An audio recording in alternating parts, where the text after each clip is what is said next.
नमस्कार मित्रांनो, स्वागत आहे तुमचं एनजी अकॅडमीच्या आपल्या यूट्यूब चॅनलमध्ये। मित्रांनो, आपण तलाठी भरतीसाठी अतिशय महत्त्वपूर्ण अतिशय इम्पॉर्टंट अशी प्रश्नपत्रिका पाहत आहोत। आजची आपली प्रश्नपत्रिका क्रमांक 80 आहे।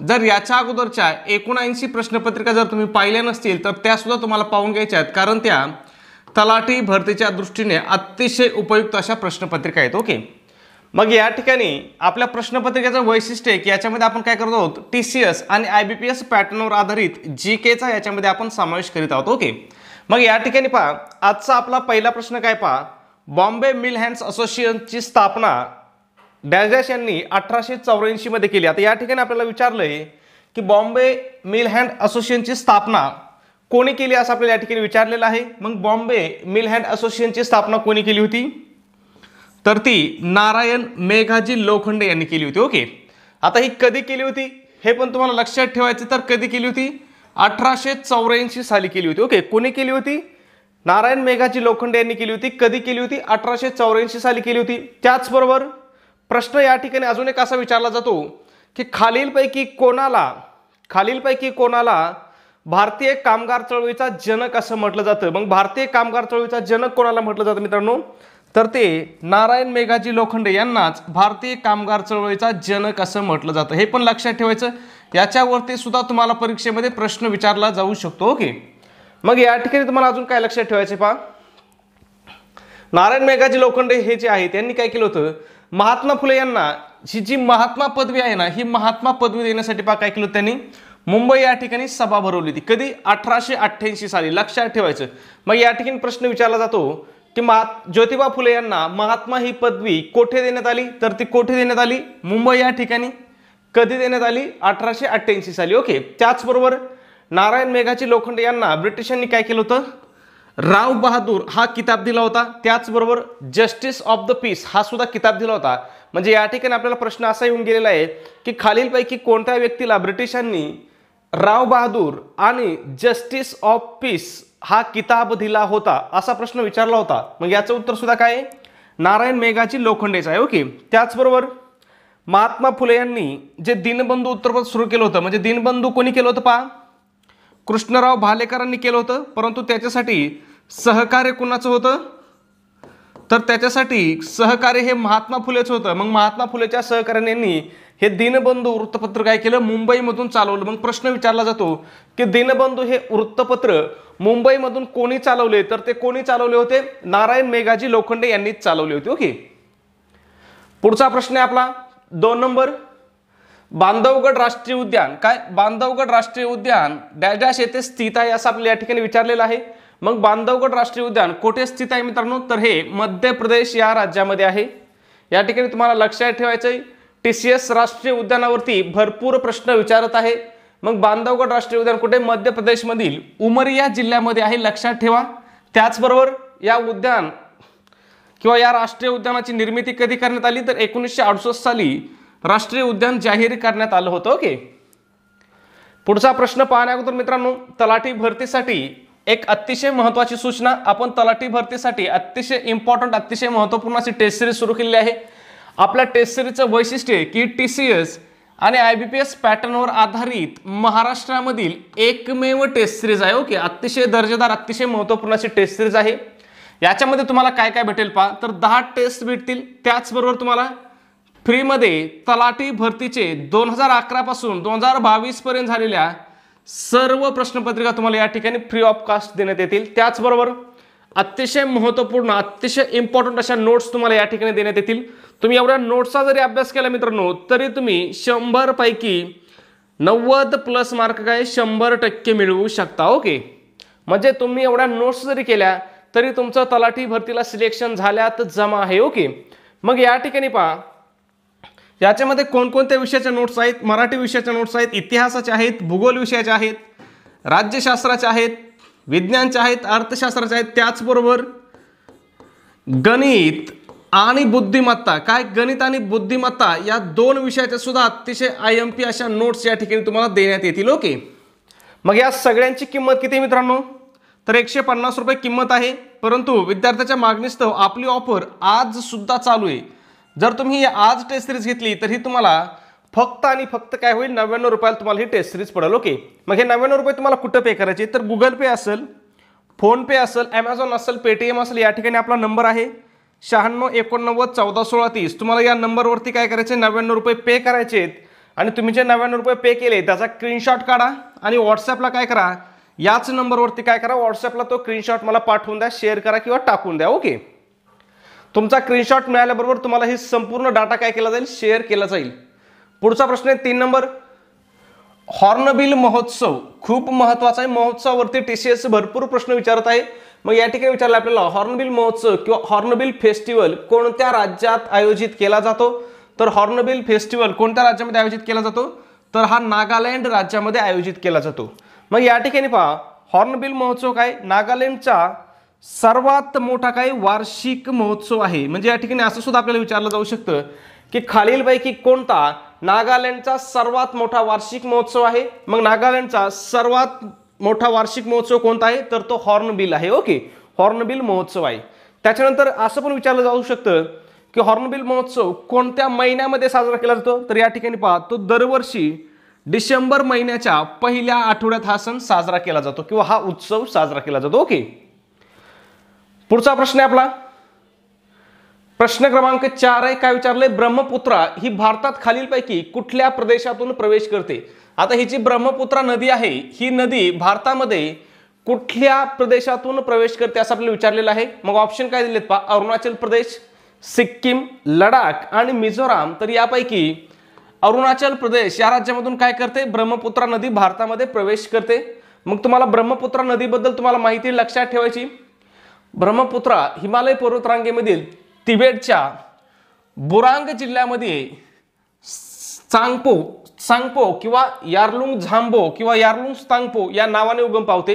म्हणजे या ठिकाणी असं सुद्धा प्रश्न विचारलेला आहे की ब्रह्मपुत्रा नदी तिबेटमध्ये काय म्हणतात. मग ब्रह्मपुत्रा नदीला तिबेटमध्ये काय म्हणतात मित्रांनो, तर सांगपो म्हणतात. ओके, लक्षात ठेवा, खूप महत्वाचं आहे. ओके, त्याच्यानंतर पहा, उगम झाल्यापासून ही काय होते, पूर्वेकडे वाहत जाऊन काय होते, ब्रह्मपुत्रा भारताच्या अरुणाचल प्रदेश, खूप महत्वाचे, अरुणाचल प्रदेश राज्यामध्ये काय करते, प्रवेश करते. त्याच्यानंतर पहा, अरुणाचल व आसाममधून काय, अरुणाचल, त्याच्यानंतर आसाममधून आसामचे दुःखाश्रू कोणत्या नदीला म्हटलं जातं, तर ते ब्रह्मपुत्रा नदीलाच आसामचे दुःखाश्रू म्हटलं जातं. या ठिकाणी कोणत्या दिशेने वाहते पहा, नैऋत्य दिशेने वाहत जाऊन ब्रह्मपुत्रा बांगलादेशमध्ये प्रवेश करते. बांगलादेशमध्ये ब्रह्मपुत्रा नदीस कोणत्या नावाने ओळखलं जातं याच्यावरती प्रश्न आलेला आहे. मग बांगलादेशमध्ये ब्रह्मपुत्रा नदीस जमुना या नावाने ओळखले जाते. त्याच्यानंतर बांगलादेशात ब्रह्मपुत्रेला प्रथम पद्मा ही गंगेपासून फुटलेली नदी व नंतर मेघना ह्या 2 प्रमुख नद्या येऊन मिळतात. याच्यावरती सुद्धा प्रश्न विचारला जाऊ शकतो. आता ही पद्मा जी आहे ही गंगालाच पद्मा म्हटलं जातं किंवा गंगा नदीपासून फुटलेली एक नदी आहे. याच्यावरती असा सुद्धा प्रश्न विचारला जातो की गंगा नदी बांगलादेशमध्ये कोणत्या नावाने ओळखतात, तर गंगा नदीस बांगलादेशमध्ये पद्मा या नावाने ओळखतात. ओके, मग या ठिकाणी ब्रह्मपुत्रा नदी कुठे जाऊन मिळते पहा, तर गंगेच्या त्रिभुज प्रदेशामध्ये, ज्यालाच आपण काय म्हणतो, सुंदरबन म्हणतो. काय म्हणतो, सुंदरबनच्या प्रदेशामध्ये जाऊन काय होते, ब्रह्मपुत्रा नदी कोणत्या सागरास मिळते, तर बंगालच्या उपसागरास मिळते. म्हणजे लक्षात ठेवायचं, गंगा आणि ब्रह्मपुत्रा नद्या कोठे जाऊन मिळतात, तर त्या बंगालच्या उपसागरास जाऊन मिळतात. कितीही प्रश्न तुम्हाला फिरून विचारतो, तुमचं उत्तर कधीच चुकणार नाही. त्याच्यामुळेच आपण काय करतो मित्रांनो, तर डीप मध्ये स्टडी करण्याचा प्रयत्न करतो. आपण बाकीच्या सारखं डायरेक्ट प्रश्न डायरेक्ट उत्तर केलं की पुढचा प्रश्न डायरेक्ट उत्तर, पुढचा प्रश्न डायरेक्ट उत्तर, असं आपण करत नाही. का करत नाही, तर तुम्हाला परीक्षेमध्ये कितीही फिरून प्रश्न विचारू द्या, तुम्ही जर आपल्या मेथडने गेल्या, आपल्या मेथडने स्टडी केला, तुम्ही जर आपले एवढे सगळे व्हिडिओ पाहिले मित्रांनो, आता आजची आपली प्रश्नपत्रिका किती आहे, 80 आहे. मग जर तुम्ही आपल्या एवढ्या प्रश्नपत्रिका पाहिल्या किंवा येणारे अजून पेपर होईपर्यंत साधारणपणे आपल्या 30-40 प्रश्नपत्रिका होतील, जर तुम्ही एवढ्या प्रश्नपत्रिका पाहिल्या ना, तर मला नाही वाटत की तुम्हाला जीकेला दुसरं काही पाहण्याची गरज आहे. जीके मध्ये तुम्ही या ठिकाणी मित्रांनो 50 पैकी 40+ प्रश्न काय आपल्या एवढ्या व्हिडिओमधून तुम्हाला 100% येतील. पेपर झाल्यानंतर मी तुम्हाला स्क्रीनशॉट टाकून एक सेपरेट व्हिडिओ बनवतो की आपल्या कोणत्या व्हिडिओमधला किती नंबरचा प्रश्न आला होता, याच्यावरती 100% बनवू. कारण मला इतिहास आहे आपला, आरोग्य विभागाच्या भरतीला आपलेच प्रश्न विचारले होते, माडा भरतीला आपलेच प्रश्न विचारले होते, त्याच्यानंतर मध्ये MIDC भरती झाली पहा, त्या ठिकाणी सुद्धा आपण घेतलेलेच प्रश्न परीक्षेमध्ये विचारले होते. त्याच्यामुळेच आपण काय करतो, प्रश्नच आपण डीप मध्ये घेतो. म्हणजे आपण सगळा सिलेबस काय करतो या ठिकाणी कव्हर करतो.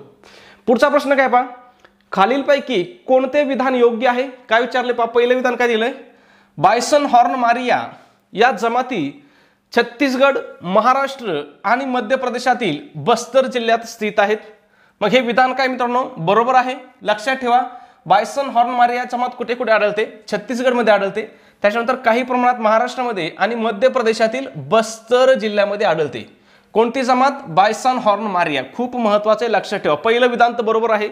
दुसरं विधान काय पहा, बायसन हॉर्न मारिया जमाती विविध देवतांची पूजा करतात. हे विधान सुद्धा काय बरोबर आहे. मग आपलं उत्तर काय असणार आहे? ऑप्शन क्रमांक 3, 1 आणि 2 हे दोन्ही बरोबर, हे आपलं उत्तर असणार आहे. मग तुम्हाला लक्षात काय ठेवायचंय, बायसन हॉर्न मारिया ही जमात कोठे आढळते असा तुम्हाला प्रश्न विचारला जाऊ शकतो. मग ती कोठे कोठे आढळते? छत्तीसगडमध्ये, महाराष्ट्रामध्ये काही ठिकाणी, त्याचबरोबर मध्य प्रदेशामधील बस्तर जिल्ह्यामध्ये ही जमात आढळते. आणि ही जमात कशाची पूजा करते याच्यावरती सुद्धा तुम्हाला प्रश्न विचारला जाऊ शकतो. आता या ठिकाणी प्रश्न आपल्याला सोपा वाटतो की असा प्रश्न येऊ शकतो की बायसन हॉर्न मारिया ही जमात कशाची पूजा करते, आणि आपल्याला ऑप्शन असं देऊ शकतात पहा, निसर्गाची करते, जंगलाची करते म्हणजे झाडाची करते, पाण्याची करते किंवा नदीची करते, आणि देवतांची करते, असं आपल्याला विचारू शकतात. आणि या ठिकाणी काय होतं, आपल्याला जमाती म्हटलं की आपल्याला काय वाटतं, जंगलच्या प्रदेशामध्ये राहणारे लोक असतील, मग हे पूजा कशाची करत असतील? झाडाची करत असतील. किंवा भरपूर जमाती काय करतात, देवदेवतांची पूजा करण्याऐवजी निसर्गाची पूजा करतात. परंतु या ठिकाणी ही जी जमात आहे ही देवतांची पूजा करते. त्याच्यामुळे तुम्हाला हे वेगळे पण आहे हे तुम्हाला लक्षात ठेवायचे. ओके. त्याचबरोबर कोणत्या देवताची पूजा करते हे सुद्धा विचारलं जाऊ शकतो. तर विशेष करून काय पहा, शिवलिंगाची पूजा केली जाते, म्हणजे महादेवाची या ठिकाणी पूजा करणारी ही जमात आहे. ओके. पुढचा प्रश्न आहे 6 नंबर. काय विचारलंय, खालीलपैकी कोणी अकबरनामा लिहिला? काय लिहिला? अकबरनामा. मग अकबरनामा कोणी लिहिला मित्रांनो? तर अकबरनामा हा अबुल फजल याने लिहिलेला आहे. अकबरनामा हा काय पहा, कोणत्या शतकातील ग्रंथ आहे याच्यावरती सुद्धा प्रश्न आलेला आहे की अकबरनामा हा ग्रंथ कोणत्या शतकामधील आहे. मग हा कोणत्या शतकामधील आहे पहा, हा 16व्या शतकामधील ग्रंथ आहे. त्याच्यानंतर हा अकबरनामा हे कोणत्या मोगल सम्राटाचं आत्मचरित्र आहे किंवा कोणत्या मोगल बादशहाचं आत्मचरित्र आहे याच्यावरती प्रश्न येऊन गेलेला आहे. मग हे कोणाचं आहे पहा, मोगल सम्राट अकबर. हे काय, मोगल सम्राट अकबरचं काय आत्मचरित्र आहे. यांनी काय केलं होतं अकबरने पहा, त्याच्या दरबारातील जो चरित्रकार होता, काय चरित्रकार व इतिहासकार अबुल फजल, कोण? अबुल फजल यास आपल्या कारकिर्दीचा वृत्तांत लिहिण्यासाठी काय केलं होतं, फरमान दिलं होतं. म्हणजे काय सांगितलं होतं, भाऊ तू काय कर, माझी जी कारकीर्द आहे ह्या कारकिर्दीचा वृत्तांत लिही. वृत्तांत लिहिणं म्हणजेच काय करणं, आत्मचरित्र लिहिणं. म्हणजेच अकबरनामा हा एक कोणाचं आत्मचरित्र आहे? अकबरचं आहे. कोणी लिहिलं आहे? तर ते अबुल फजल याने लिहिलं आहे. आणि हा अबुल फजल कोण होता तुम्हाला माहिती आहे? या अकबराच्या दरबारामध्ये काय होते, 12 रत्न होते. किती रत्न होते याच्यावरती सुद्धा प्रश्न विचारला. किती रत्न होते? 12 रत्न होते. मग त्या 12 रत्न होते, तर याच्या ठिकाणी किती रत्न होते? 9 रत्न होते. मग या 9 रत्नापैकीच एक कोण होता? अबुल फजल होता. हे पण तुम्हाला काय करायचं, लक्षात ठेवायचं आहे. ओके.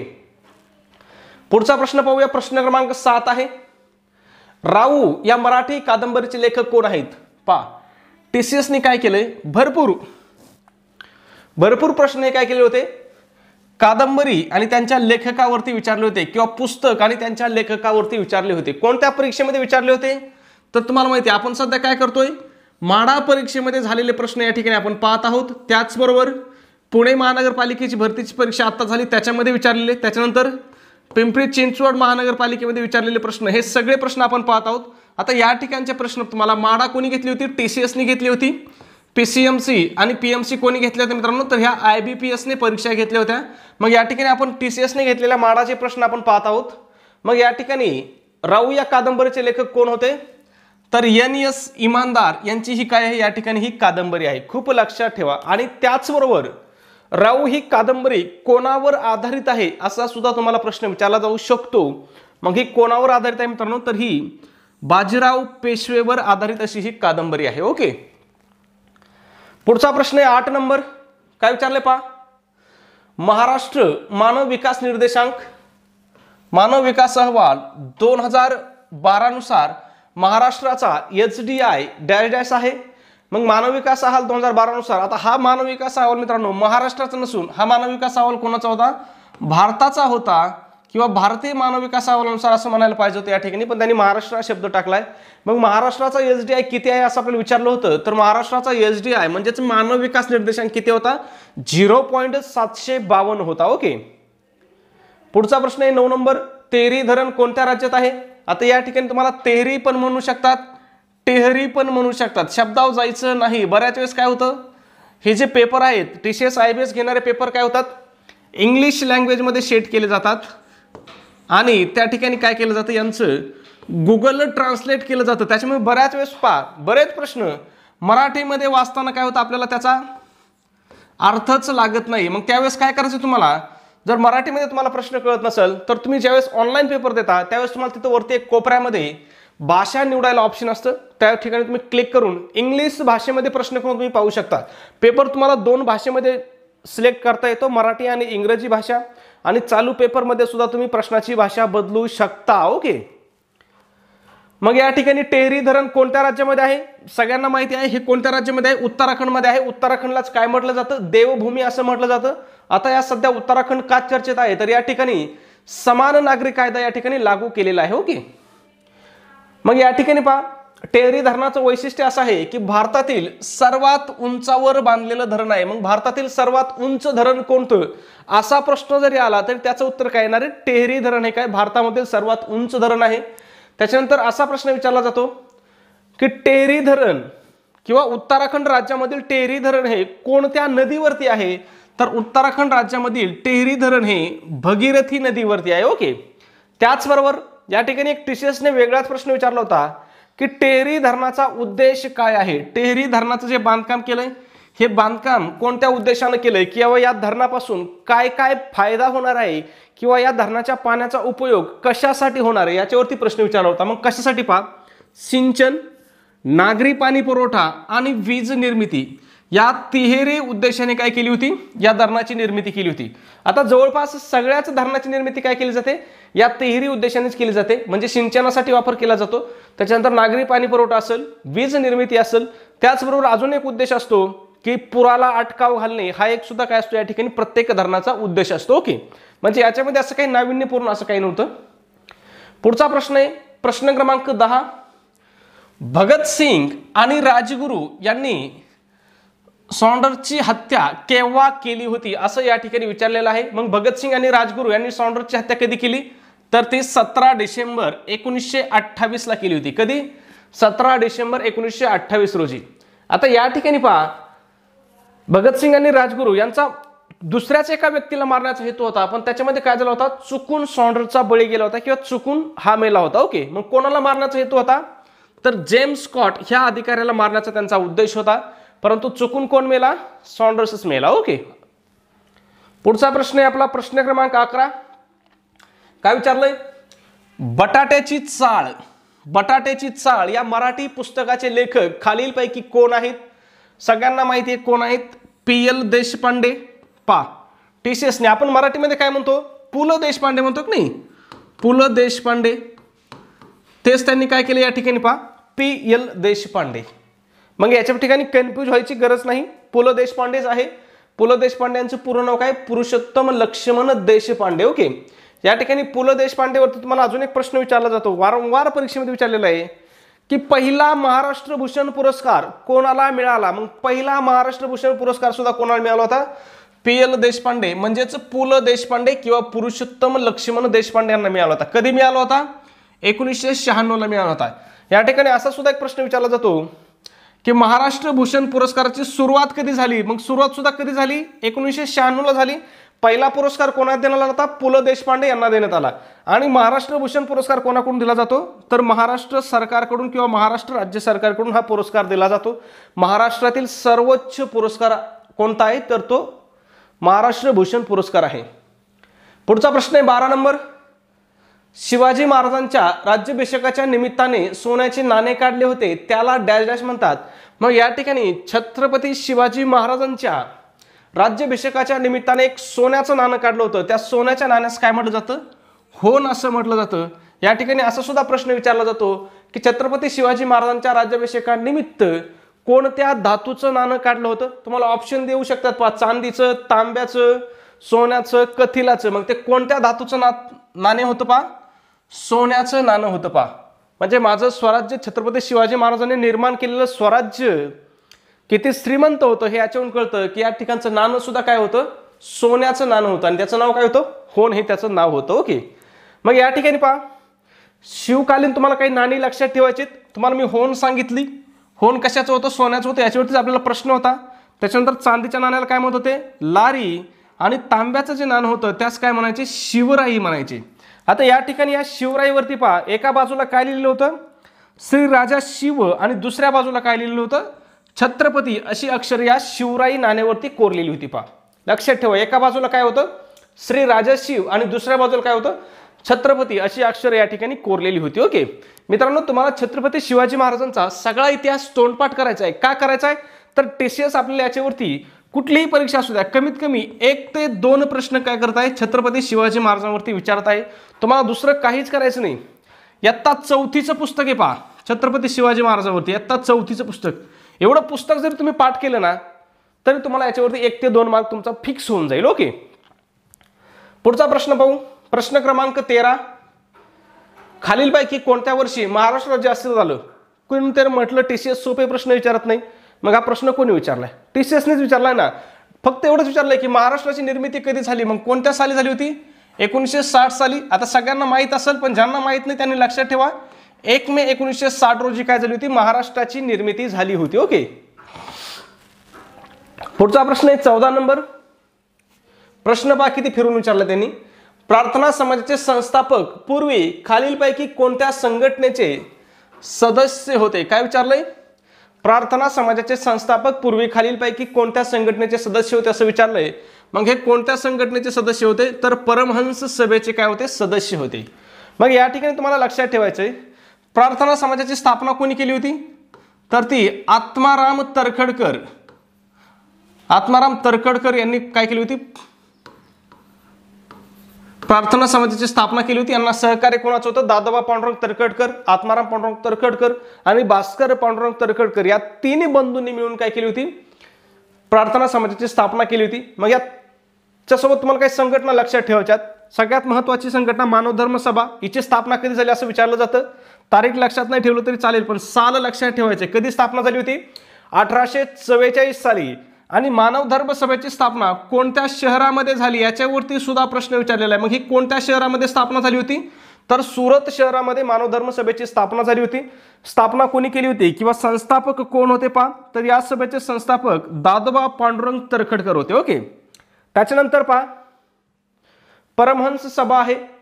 परमहंस सभेची स्थापना कधी झाली पहा? 1849 रोजी. कोणत्या शहरामध्ये? मुंबई. याची स्थापना सुद्धा कोणी केली पहा? दादोबा व आत्माराम पांडुरंग तरखडकर. दादोबा तरखडकर आणि आत्माराम तरखडकर हे काय होते? दोघं सख्खे भाऊ होते. दोघांनी काय केली होती? या ठिकाणी परमहंस सभेची स्थापना केली होती. मग या ठिकाणी पहा, मानव धर्म सभेच्या काही सदस्यांनी परमहंस सभा स्थापनेत पुढाकार घेतला. प्रश्न विचारू शकतात. त्याचबरोबर प्रार्थना समाजाची स्थापना तुम्हाला लक्षात ठेवायची, तारखेसहित लक्षात ठेवायचे. तारखेवरती सुद्धा प्रश्न विचारलेला आहे. 31 डिसेंबर 1867 रोजी. कोणत्या शहरामध्ये? मुंबई या शहरामध्ये. कोणाच्या प्रेरणेने झाली याच्यावर सुद्धा प्रश्न विचारलेला आहे. मग कोणाच्या प्रेरणेने झाली होती? तर केशवचंद्र सेन. केशवचंद्र सेन यांच्या प्रेरणेने झाली होती. केशवचंद्र सेन हे कोणत्या समाजाचे होते? तर हे ब्राह्मो समाजाचे नेते होते. ओके, आणि प्रार्थना समाजाची स्थापना कोणी केली होती असं जर तुम्हाला प्रश्न विचारला तर तुम्हाला आत्माराम तरखडकर हे ऑप्शन निवडायचं आहे. आणि जर तुम्हाला 2-3 पर्याय असतील, आत्माराम पांडुरंग तरखडकर, दादोबा पांडुरंग तरखडकर आणि खाली एखादा पर्याय असेल अ आणि ब दोन्ही बरोबर, तर तुम्हाला अ आणि ब दोन्ही बरोबर लिहून टाकायचे. या ठिकाणी वाद घालत बसायचं नाही तुम्हाला की प्रार्थना समाजाची स्थापना दादोबांनी केली होती की आत्मारामनी केली होती. तर या दोघांनीही केली होती, लक्षात ठेवा. ओके, पुढचा प्रश्न काय आपला 15. निशगंधी महोत्सव कोणत्या राज्यात आयोजित केला जातो? पहा, महोत्सवावरती भरपूर प्रश्न विचारले जातात. महोत्सव असतील, सण असतील याच्यावरती. मग निशगंधी महोत्सव कोणत्या राज्यामध्ये आयोजित केला जातो? तर हा केरळ राज्यामध्ये आयोजित केला जाणारा महोत्सव आहे. मग तुम्हाला लक्षात ठेवायचे, पंजाब राज्यामध्ये कोणता महोत्सव असतो किंवा कोणता सण असतो? तर बैसाखी सण असतो. गुजरातमध्ये कोणता सण असतो? नवरात्री असतो. आणि पश्चिम बंगालमध्ये कोणता असतो? तर तो दुर्गा पूजा असतो. ओके, मग निशगंधी महोत्सव कोणत्या राज्यामध्ये असतो? तर तो केरळ राज्यामध्ये असतो. लक्षात ठेवा, खूप महत्वाचं आहे. पुढचा प्रश्न 16 नंबर पहा. मी तुम्हाला त्या दिवशी परवादितच्या प्रश्नामध्येच तुम्हाला सांगितलं होतं वाटतं या मूलभूत हक्कावरती. काय विचारले पहा, खालीलपैकी कोणत्या घटना दुरुस्तीने भारतीय राज्यघटनेत मूलभूत कर्तव्याचा समावेश करण्यात आला. याच्यामुळे मी तुम्हाला काय सांगत असतो, तुम्हाला सगळं स्पष्टीकरण पाहणं का महत्त्वाचं आहे. तर प्रश्न कितीही फिरून विचारू द्या. आता त्या दिवशी प्रश्न काय विचारला होता, आपला हा तिसरा प्रश्न आहे मूलभूत हक्कावरती. अगोदर काय विचारलं होतं, एकूण किती मूलभूत हक्क आहेत, 11 मूलभूत हक्क आहेत. त्याच्यानंतर काय विचारलं होतं की मूलभूत हक्क घटनेमध्ये कधी समाविष्ट करण्यात आले, तर ते कधी समाविष्ट करण्यात आले होते 1976 ला. आणि इथं काय विचारलंय, कोणत्या घटना दुरुस्तीने समाविष्ट करण्यात आले. मग हे 42व्या घटना दुरुस्तीने 1976 ला मूलभूत हक्कांचा घटनेमध्ये समावेश करण्यात आला होता. सध्या घटनेमध्ये एकूण किती मूलभूत हक्क आहेत, सॉरी मार्गदर्शक मूलभूत कर्तव्य आहेत, सॉरी मी हक्क म्हणलो, या ठिकाणी मूलभूत कर्तव्य. तर किती मूलभूत कर्तव्य आहेत, तर एकूण 11 मूलभूत कर्तव्य आहेत. लक्षात ठेवायचं, 42व्या घटना दुरुस्तीने किती मूलभूत कर्तव्यांचा समावेश केला होता, 10 मूलभूत कर्तव्याचा. 11वं शेवटचं मूलभूत कर्तव्य आहे 86वी घटना दुरुस्तीने कधी 2002 साली समाविष्ट केलेला आहे. ओके. आता या ठिकाणी तुम्हाला अजून एक प्रश्न विचारला जाऊ शकतो की मूलभूत कर्तव्याचा समावेश घटनेतील कोणत्या भागामध्ये केलेला आहे. मग घटनेतील कोणत्या भागामध्ये केलेला आहे, तर भाग 4A मध्ये मूलभूत कर्तव्याचा समावेश केलेला आहे. आणि घटनेमधील कोणत्या कलमात मूलभूत कर्तव्याचा समावेश केलेला आहे याच्यावरती सुद्धा मला प्रश्न विचारू शकतात. मग कोणत्या कलमामध्ये केलेला आहे, तर कलम 51A मध्ये मूलभूत कर्तव्याचा समावेश केलेला आहे. ओके. पुढचा प्रश्न पाहू, 17 नंबर. काय विचारले पाहिजे या ठिकाणी, आंतरराष्ट्रीय बालिका दिन कधी असतो. मग आंतरराष्ट्रीय बालिका दिन कधी असतो मित्रांनो, तर तो 11 ऑक्टोबर रोजी आंतरराष्ट्रीय बालिका दिन असतो. या ठिकाणी तुम्हाला काही महत्त्वाचे दिन मी या ठिकाणी काढले, ते लक्षात ठेवायचे पहा. 1 ऑक्टोबर काय असतो, जागतिक वृद्ध दिन असतो. खूप महत्त्वाचे दिन आहेत बरं का हे, या दिनावरती तुम्हाला परीक्षेत प्रश्न विचारलेले आहेत. त्याच्यानंतर 2 ऑक्टोबर काय असतो, आंतरराष्ट्रीय अहिंसा दिवस असतो. अहिंसा म्हटलं की काय असतंय, या ठिकाणी काय पहा, महात्मा गांधीची जी काय असते जयंती आहे, त्याच्यामुळे या 2 ऑक्टोबर हा दिवस आंतरराष्ट्रीय अहिंसा दिन. त्याच्यानंतर 16 ऑक्टोबर काय आहे, जागतिक अन्न दिवस आहे. 17 ऑक्टोबर काय, जागतिक गरिबी निर्मूलन दिवस. आणि 24 ऑक्टोबर काय, संयुक्त राष्ट्र दिवस. पुढचा प्रश्न 18 नंबर. खालीलपैकी कोणते गाव देशातील पहिले सौर ऊर्जा ग्राम बनले आहे. पहा, पहिलं जे असेल ना त्याच्यावरती 100% प्रश्न येतोच. मग पहिले सौर ऊर्जा ग्राम कोणते आहे, मोढेरा आहे. त्यालाच काय म्हटलं जातं, मोढेरा असं सुद्धा म्हटलं जातं. ओके. मग हे मोढेरा हे गाव कोणत्या राज्यामध्ये आहे मित्रांनो, तर हे गाव गुजरात राज्यामध्ये आहे. गुजरात राज्यामधील कोणत्या जिल्ह्यामध्ये आहे, तर मेहसाणा जिल्ह्यामधील हे काय गाव आहे.